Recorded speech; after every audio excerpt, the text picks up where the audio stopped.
इन कहानियों पे विश्वास करना बहुत कठिन होता है क्योंकि हम सरल नहीं हैं।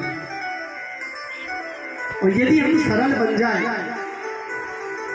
एक भक्त की मैंने बात सुनी, वो घर पे रहता था, बहुत खाता था, अब जहाँ खाए जितना खाए वही लौट जाए।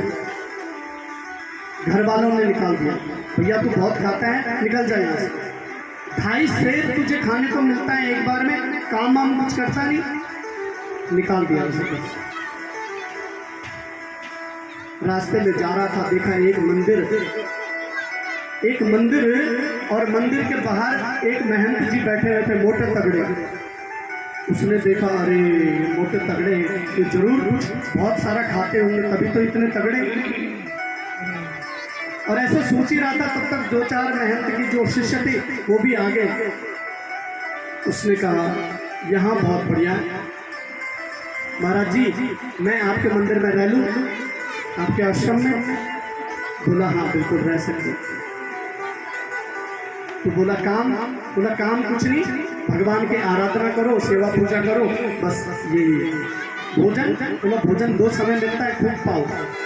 बोला महाराज 2 समय से यदि ना हो तो? बोला 4 बार पाओ, उससे कोई समस्या नहीं। ठीक है। उसने सोचा ये बहुत अच्छा, यहाँ कुछ करना पड़ेगा नहीं, खाने को खूब मिलेगा। अब उसे क्या पता कि आफत यहाँ भी आई है। एक दिन एकादशी का दिन आया और आज जब इसने देखा भंडार घर एकदम खाली पड़े, सभी लोग सुबह से माला सटकाए जा रहे हैं। इसने गुरुजी से पूछा, गुरुजी क्या बात, आज रसोई में कोई भी नहीं है? गुरुजी ने कहा, हाँ अरे हम तुम्हें बताना भूल गए, आज एकादशी है। तो बोला एकादशी है, उसमें ना कुछ बनेगा और ना कुछ मिलेगा। तो बोला महाराज मेरे इससे भी कराओगे? हाँ। बोला आपने वैष्णव दीक्षा ले ली, अब तुम भी करो। बोला महाराज आपके इतने सारे शिष्य हैं, उनसे करा दो। बोला नहीं, करना तो पड़ेगा। उसने कहा महाराज यदि मैंने आज एकादशी कर ली ना तो कल मैं द्वादशी देख ही नहीं पाऊंगा, तो फिर क्या करें? बोला महाराज आश्रम में नहीं बनेगा तो मुझे कुछ दे दो, बाहर बना लो। बोला बना लोगे? बोला मरता क्या नहीं करता, कर लेंगे। तो 2.5 सेर आटा, आलू, रामरस वगैरह लेकर के, रामरस जानते हैं? रामरस जानते हैं आपने? बोलो ना जी। संतों की भाषा में रामरस नमक को बोलते हैं, नमक शब्द अच्छा नहीं होता इसलिए उसको रामरस बोलते हैं। तो आटा वाटा लेकर के, रामरस लेकर के, आलू वालू लेकर के नदी के किनारे चला गया। और गुरुजी ने कहा जब बन जाए ना तो भगवान को जरूर भोग लगा देना। बोला ठीक। अब इसने जैसे भी इससे बना, इसने भगवान का भोग लगाने लगा।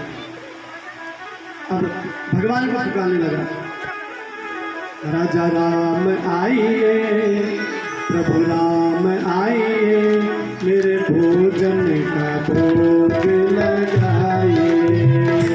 राजा राम आइए, प्रभु राम आइए, मेरे भोजन का भोग लगाइए। राजा राम आइए, प्रभु राम आइए, मेरे भोजन का भोग लगाइए।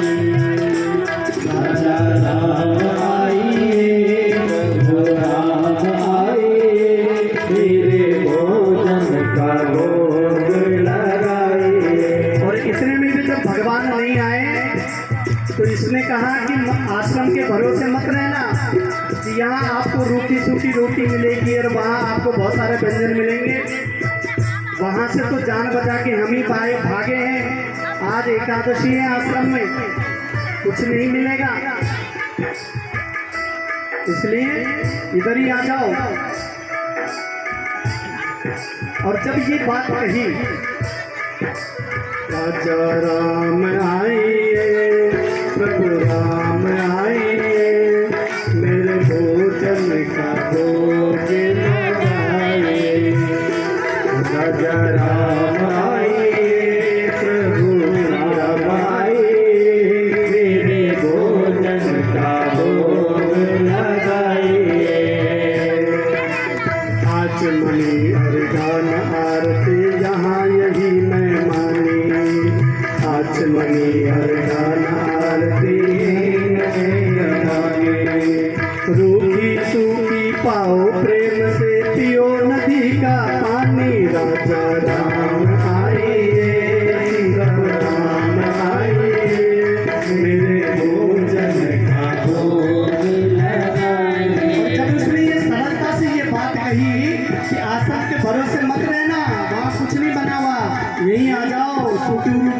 खा लो। भगवान इस बात पे रीझ गए और भगवान आ गए। लेकिन भगवान की भी बड़ी कौतुकी, अकेले नहीं आए, जानकी जी को साथ में लेके आए। इसने देखा मैंने तो एक भगवान को बुलाया, ये दो आए। चलो एक की तो व्यवस्था बना रखी है, एक ही ज़्यादा है।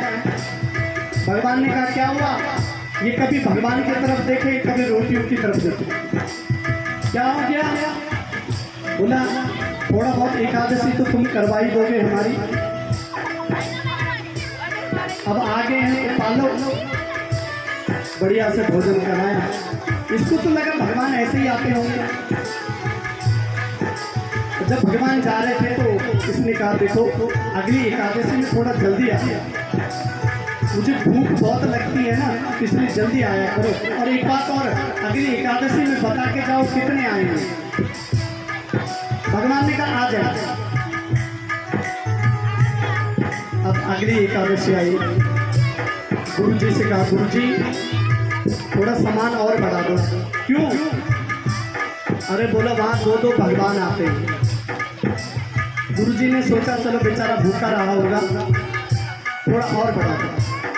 5 शेर आटा कर दिया, उसी हिसाब से सारा सामान कर दिया, चला गया। भगवान को बुलाने लगा, भोजन बनाया और भगवान को बुलाया। अब की बार इसने सीता जी का नाम ले लिया। राजा राम आए, सीता राम आए, मेरे साथ में ले आए। इसने कहा ये कौन है? एक मेरे छोटे भाई हैं। अब एक बात बताओ, मैंने ठाकुर जी के भोग का ठेका ले रखा है, ठाकुर जी के पूरे खानदान भर का। भगवान को हंसी आई। लक्ष्मण जी को लगा देखो कितनी अच्छी जगह लेके आए, बड़ा बढ़िया स्वागत हो रहा है। भगवान ने कहा क्यों, क्या बात है? बोला जब मैं एक की व्यवस्था बनाता हूँ तो 2 आते हैं, 2 की व्यवस्था बनाई तो 3 आए। आप अपनी आदत सुधारते नहीं हो। पिछली एकादशी में भी भूखा रह गया था, इस बार भी आप थोड़ा बहुत एकादशी तो करवाई दोगे हमारी। अब आगे है तो पालो। भगवान ने भोजन पाया, जाने लगे। इसने कहा एक काम करो, बता के जाओ अगली एकादशी में कितने आए। भगवान ने कहा आ जाए। अभी भी नहीं बताया। एकादशी आ गई। गुरु जी से बोला गुरु जी हाँ बोलो एकादशी है? बोला हाँ। बहुत सारे भगवान लगा दिए आपने मेरे पीछे, इसलिए इस बार जो है ना राशन और बढ़ा दो। कैसे? बोला 7 सेर आटा कर दो। गुरु जी समझ गए इतना ये खा नहीं सकता, ये जरूर बेचता होगा। गुरु जी ने कहा एक काम करो इसे दे दो, इसके पीछे पीछे चलेंगे, जरा देखते ही क्या करता है। इसने सारा सामान लिया और पेड़ के नीचे जाकर के बैठ गया। आज इसने भोजन बनाया नहीं और भगवान को पुकारने लगा, बुलाने लगा। राजा राम आए, सीता राम आए, लक्ष्मण राम आए, हनुमान जी को भी साथ में ले आए। इसने देखा आगे, बड़ी अच्छी बात है, मेरी सुन लो, मैंने आज भोजन नहीं बनाया। क्यों? बोला आप अपनी आदत को सुधारते नहीं हो, और इंसानों की तो कहे कौन, ये बंदर और साथ में ले आए, इसलिए आज बनाओ और खाओ। भगवान ने कहा तुम क्यों नहीं बना रहे हो? बोला कल तक तो थोड़ा बहुत मिल भी जाता था, आज तो वो भी नहीं मिलने लगा, इसलिए जब मिलेगा ही नहीं तो बना के फायदा क्या है? न मैं बनाने वाला न मैं खाने वाला। भगवान ने कहा भैया कर लो, थोड़ा बहुत कोशिश करो। बनाया, बना करके जब सारे बैठ गए भोजन के लिए। ये एक वृक्ष के नीचे आंखें बंद करके बैठ गए। भगवान ने कहा कि तुम आंख क्यों बंद कर रहे हो? इसने कहा मैं क्या करूं, बनते हुए देख भी तो नहीं सकता हूं। भगवान ने कहा भैया, इतने में ही गुरुजी आ गया। गुरुजी ने देखा कि चेला एक तरफ पेड़ के नीचे बैठा है और सामान सारा रखा है। चेले, हाँ गुरुजी। चेले ने कहा गुरुजी, इतने सारे भगवान आपने मेरे पीछे लगा दिए, कहाँ है भगवान? बोले ये दिख तो रहे इतने सारे, एक बंदर भी है उनके साथ में, और गुरुजी को कोई ना दिखे। गुरुजी ने कहा मुझे तो कोई नहीं दिख रहे, सामान दिख रहा और तुम दिख रहे। इसने भगवान से कहा अब हमारे गुरुजी को भी दिखो। भगवान ने कहा नहीं, तुम्हारे गुरुजी को नहीं दिखेंगे। क्यों? अरे हमारे गुरुजी तो बड़े विद्वान हैं, ज्ञानवान हैं। भगवान ने कहा बिल्कुल सही बात है, आपके गुरुजी बड़े विद्वान हैं, ज्ञानवान हैं, कर्मनिष्ठ हैं, सब कुछ है, लेकिन आपके गुरुजी सरल नहीं, और मैं सरलता से मिलता हूं। जब इस तरह से गुरुजी को कहा, गुरुजी के लिए भगवान ने, तो गुरुजी ने कहा ये क्या बोल रहे हैं भगवान?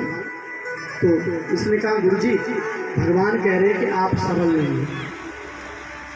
गुरुजी की आंखों में आंसू आ गए कि मैंने जीवन भर विद्वता तो बहुत हासिल की है, लेकिन जिससे भगवान मिलते हैं वो ही नहीं पाया। चेले ने कहा ऐसी बात नहीं है गुरुजी। भगवान से कहा मेरे गुरुजी को भी दिखो। जब चेले ने बात की तो गुरुजी ने दर्शन दिया, और आज गुरुजी की आंखें भर आई, क्योंकि गुरु के कारण कई बार शिष्यों को भगवान मिले हैं, लेकिन आज पहली बार किसी शिष्य के कारण गुरु को भगवान मिले। ये सरलता है। भगवान की कथाओं में विश्वास करना कठिन होता है क्योंकि हम सरल नहीं हैं। और सरल शब्द का अर्थ होता है सा मतलब सीता, रा मतलब राम, और ला मतलब लक्ष्मण। यदि आपको सीता, राम, लक्ष्मण को अपने हृदय में बिठाना है तो आपको सरल होना पड़ेगा। बोलो वृंदावन बिहारी लाल की जय। जय जय श्री राधे श्याम। भगवान जब सारी गोपियां उलाहना दे के चली गई,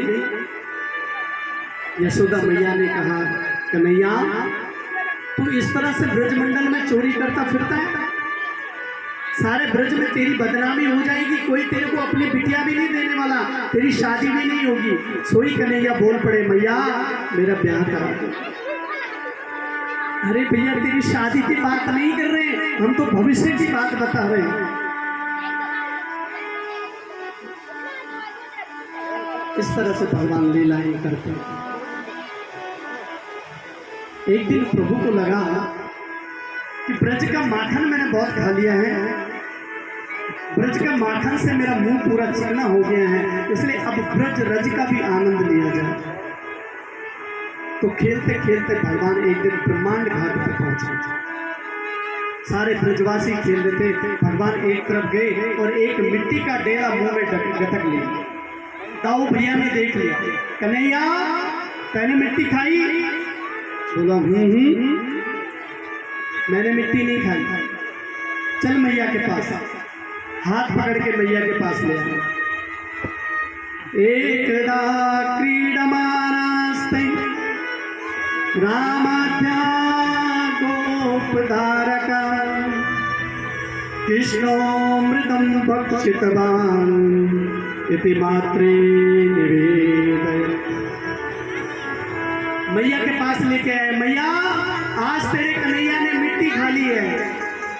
मैया ने जैसी सुना, अरे राम राम, कल तक ये माखन मिश्री खाता था तो मैं कुछ नहीं बोली, चलो खाने की वस्तुएं खा ली तो खा ली, मैं कुछ नहीं बोली तो आज मिट्टी खा के आ गया, आज भी अगर कुछ नहीं बोली तो कल पुड़िया खाने लग जाएगा। बोलो राधे राधे। ऐसे ही होता है। बोलो जी, बोलो राधे राधे। राधे राधे। कस्मान मृद मदात्मान भवान भक्षित नरान बदंति तावका हेते कुमारा से ग्रजोप्यम। एक चटोरे कन्हैया बेटा, सच्ची बता, तैने मिट्टी खाई? मैया ने लाठी हाथ में ली। भगवान ने सोचा मेरे मुंह में बाटी और मैया के हाथ में लाठी, आज बहुत पिटाई होगी। मैया मैंने बिल्कुल भी मिट्टी नहीं खाई। तो क्या ये ब्रजवासी सारे झूठ बोल रहे हैं? बोला हाँ। मैया मैंने बिल्कुल भी मिट्टी नहीं खाई, ये ब्रजवासी सारे झूठ बोल रहे हैं। मैया ने कहा कल तक वो गोपियां झूठी, आज ये ग्वाले झूठे, तो क्या सत्यवादी हरिश्चंद्र मेरे घर में ही पैदा हुआ है? कन्हैया बेटा सच्ची बता, तैने मिट्टी खाई? भगवान ने कहा आपको विश्वास नहीं हो रहा ना? समक्षम पश्चिमे मुखम, मेरा मुख देखो। और जैसे ही भगवान ने अपना मुख खोला तो भगवान के मुख में तो सारा ब्रजमंडल, सारा भारतवर्ष, सारा विश्व में भारतवर्ष, भारतवर्ष में ब्रजमंडल, ब्रजमंडल में नंद भवन, गोकुल, और गोकुल में नंद भवन, और नंद भवन में कान पकड़ के मैया जो कन्हैया के मुंह में देख रही है ना, ये भी मैया ने मुख में दर्शन कर दिया। मैया की तो आंखें फट गई, ये मैं क्या देख रही हूँ? ये नदी पहाड़ पर्वत मेरे लाला के मुख में कैसे? भगवान ने 2 बार मैया को ब्रह्मांड का दर्शन कराया है। ये द्रोण और धरा नाम के वसु है, नंद और यशोदा, पूर्व जन्म की तपस्या का फल है। मैया को लगा ये उदंड बहुत हो रहा है, इसको कोई ना कोई दंड मिलना चाहिए। अगले दिन की बात,